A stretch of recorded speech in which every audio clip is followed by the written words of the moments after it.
Assalamualaikum warahmatullahi wabarakatuh.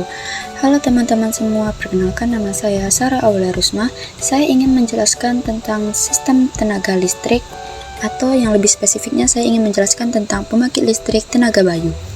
Nah, jadi sistem tenaga listrik, kalian pernah nggak bertanya bagaimana listrik yang kita gunakan sehari-hari bisa sampai ke rumah kita? Nah, jadi semua itu melalui proses yang disebut sistem tenaga listrik, yang terdiri dari pembangkit, transformasi, transmisi, distribusi, hingga sampai ke rumah kita. Yang pertama-tama, ada pembangkit. Proses dimulai dari pembangkit listrik. Disinilah energi primer seperti angin, air, tenaga surya, panas bumi, dan nuklir diubah menjadi listrik.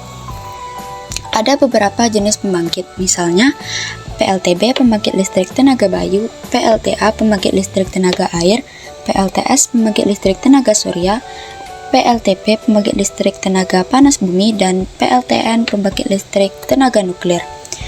Selanjutnya, kita akan membahas PLTB. PLTB adalah sistem pembangkit listrik yang mengubah energi angin menjadi energi listrik menggunakan turbin angin.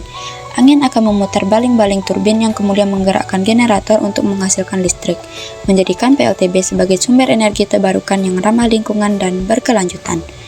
Nah, adapun komponen-komponen yang ada pada turbin adalah, yang pertama ada rotor atau bilah, bagian yang berputar akibat hembusan angin. Yang kedua, menara atau tower, struktur tinggi yang menopang rotor dan nacelle.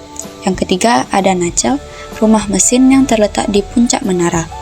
Yang keempat, gearbox, untuk meningkatkan kecepatan putaran baling-baling agar sesuai kebutuhan generator. Yang kelima, generator, mengubah energi mekanik dari putaran baling-baling menjadi energi listrik. Yang keenam, sistem kontrol, yang berfungsi untuk mengatur kinerja turbin. Yang ketujuh, sistem rem atau brake system, untuk menghentikan putaran rotor saat dibutuhkan. Yang kedelapan, ada fondasi atau foundation, struktur dasar yang menopang turbin angin agar stabil di posisinya. Nah, setelah pembangkit ada transformasi. Listrik yang dikeluarkan dari generator tegangannya masih relatif rendah atau ribuan volt. Agar bisa ditransmisikan ke jarak jauh, tegangan dinaikkan dengan transformator step up hingga ratusan ribu volt, biasanya 500 kV atau lebih. Setelah transformasi, kita lanjut kepada transmisi. Nah, transmisi berfungsi mengalirkan listrik jarak jauh dengan tegangan sangat tinggi untuk mengurangi rugi-rugi energi. Jenis saluran transmisi antara lain ada SUTET, saluran udara tegangan ekstra tinggi, biasanya itu 500 kV. Yang kedua ada SUTT, saluran udara tegangan tinggi, biasanya itu 150 hingga 70 kV. Yang ketiga SKTT, saluran kabel tegangan tinggi, biasanya 150 kV. Setelah transmisi, itu akan didistribusikan.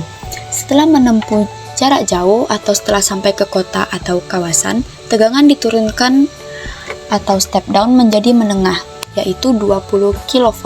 Lalu diturunkan lagi di gardu distribusi menjadi 220 volt atau 380 volt untuk rumah dan industri kecil. Nah, barulah sampai kepada konsumen. Tegangan yang digunakan disesuaikan dengan kebutuhan. Yang pertama, ada KTR, konsumen tegangan rendah, yaitu rumah tangga. Yang kedua, ada KTM, konsumen tegangan menengah, seperti gedung atau industri menengah. Yang ketiga, ada KTT, konsumen tegangan tinggi, yaitu industri besar atau pabrik. Nah, ini ada contoh bagan PLTB. Teman-teman bisa lihat proses-prosesnya dari pembangkit hingga sampai ke rumah kita. Nah, jadi listrik yang kita nikmati setiap hari menempuh perjalanan panjang dari pembangkit, transformasi, transmisi, distribusi, hingga sampai ke rumah kita. Sistem tenaga listrik memastikan energi bisa sampai dengan aman, efisien, dan andal untuk kehidupan sehari-hari. Nah, itu saja yang dapat saya sampaikan. Semoga bermanfaat untuk teman-teman semuanya dan berguna. Sekian dari saya. Wassalamualaikum warahmatullahi wabarakatuh.